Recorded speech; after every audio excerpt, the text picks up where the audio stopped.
یہ اسکول کا عام دن نہیں۔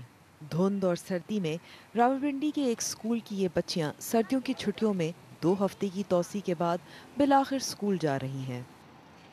معمول کی طرح صبح کی اسمبلی تو نہیں ہوئی کیونکہ اسمبلیوں پر پابندی ہے، لیکن ان بچوں کا اسکول آنا ہی ایک دلیرانہ قدم لگتا ہے اور ان کے حوصلے بلند ہیں۔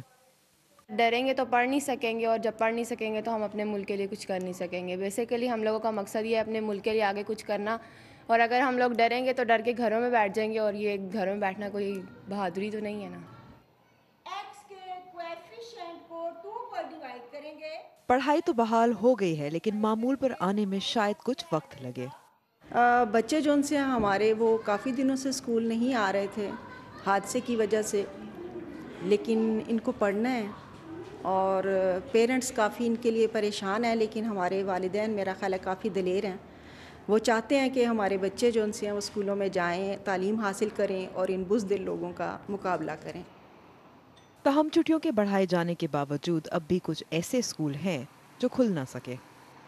اسلام آباد کا یہ پرائیویٹ اسکول آج نہیں کھلا۔ اس کی وجہ یہ تھی کہ گورنمنٹ کے احکامات کے مطابق انہوں نے اپنے سیکیورٹی انتظامات مکمل نہیں کیے تھے، اس لیے ان کو NOC نہیں ملی۔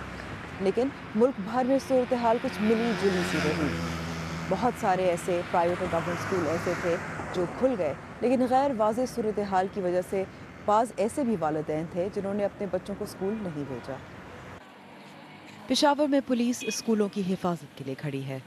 سرکاری اعداد و شمار کے مطابق 1300 میں سے 180 اسکولوں کو ہی کھلنے کی اجازت دی گئی۔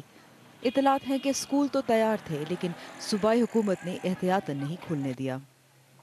ان بچوں کے قدم چھوٹے ضرور ہیں، لیکن عزم مضبوط ہے۔ عنبر شمسی، BBC نیوز، اسلام آباد۔